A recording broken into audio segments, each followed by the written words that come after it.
हिमालय की गुफाओं से निकलकर अटलांटिस की धरती के रहस्यों की परतों को खोलने वाली देवताओं के द्वारा रची गई ऐसी महागाथा जिसे आप बार बार सुनना चाहेंगे।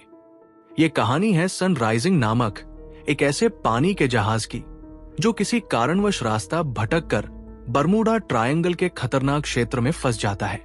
कहानी के कुछ पात्र भयानक मुसीबतों से जूझते हुए अटलांटिस की धरती पर पहुंच जाते हैं, जहां पर उनका इंतजार कर रहा होता है इस ब्रह्मांड का सबसे बड़ा तिलिस्म।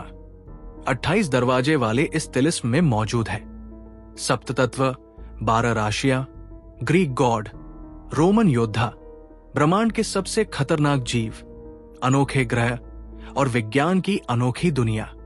दोस्तों, रिंग ऑफ अटलांटिस सीरीज की ये पहली पुस्तक है।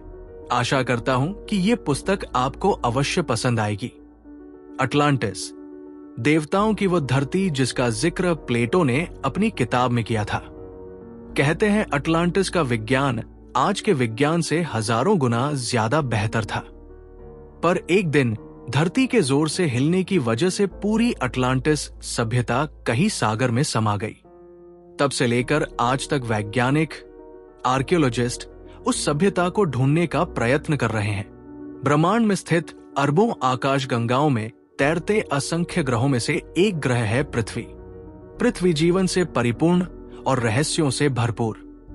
पृथ्वी की सबसे श्रेष्ठतम रचना है मानव। मानव जिसके पास है एक अति विकसित मस्तिष्क। यही मस्तिष्क इसे पृथ्वी पर रहने वाले करोड़ों जीवों से श्रेष्ठ बनाता है। इसी विकसित मस्तिष्क के कारण आज वो हर पल विकास के नए आयामों को स्पर्श कर रहा है। विज्ञान मंथर गति से धीरे धीरे अपने कदम बढ़ा रहा है।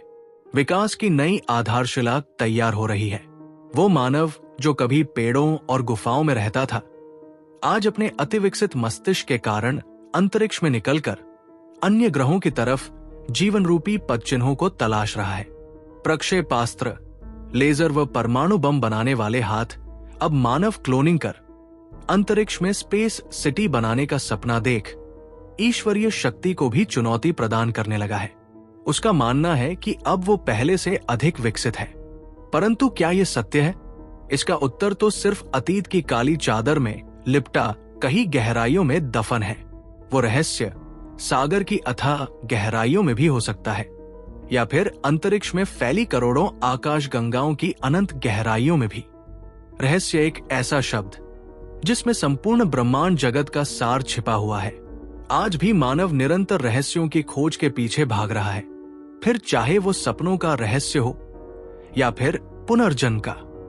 ये सभी रहस्य मानव को अपनी ओर आकर्षित करते रहे हैं। कालचक्र, जिसे हम समय चक्र भी कहते हैं, समय समय पर चेतावनी स्वरूप विकास की अंधी दौड़ में भाग रहे मानव को कुछ ऐसे प्रमाण दिखा देता है जो आज भी मानव मस्तिष्क से परे है।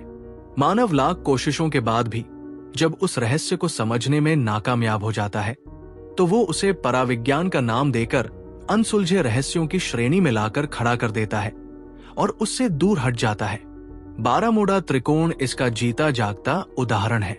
मिस्र में खड़े विशालकाय पिरामिड, ईस्टर द्वीप की दैत्याकार मूर्तियां, ओल्मेक सभ्यता, इनका सभ्यता, माया सभ्यता, तिहुतिहुआकान व अटलांटिस द्वीप के मिले कुछ ध्वंसावशेष, नाजका सभ्यता के रेखाचित्र और ना जाने कितने ऐसे प्रमाण हैं जो आज भी अतीत के मानव अतिविकसित होने की कहानी कह रहे हैं। अब सवाल ये उठता है कि यदि अतीत का मानव इतना ही विकसित था, तो उसके नष्ट होने का कारण क्या था? कहीं उसके नष्ट होने का कारण उसका प्रकृति से खिलवाड़ या उसका अतिविकसित होना ही तो नहीं था? क्या विकास की अंतिम सीढ़ी विनाश है? यदि ऐसा ही है, तो क्या हम एक बार पुनः विनाश की ओर अपने कदम बढ़ा रहे हैं? इन सभी सवालों का उत्तर जानने के लिए हमें एक बार फिर से अतीत में जाना पड़ेगा। लेकिन क्या अतीत में जाना संभव है? क्या हम जिस टाइम मशीन की कल्पना इतने वर्षों से कर रहे हैं वो संभव है? यदि नहीं, तो फिर कैसे इन रहस्यों से पर्दा उठ सकता है? आइए बैठकर विचार करते हैं। लेकिन विचार तो कोरी कल्पना मात्र होगी। तो फिर क्या करें? तो फिर आइए क्यों न इस कहानी को ही सुना जाए। शायद हमारे सवालों का जवाब इस कहानी में ही कहीं मिल जाए। जिसे सुनने के लिए आपको हमारे चैनल को सब्सक्राइब कर सकते हैं। और अगर ये सीरीज आपको अच्छी लगे तो इसका रिव्यू कमेंट में दें। तो जल्द मिलता हूं इसके पहले भाग के साथ, तब तक के लिए धन्यवाद।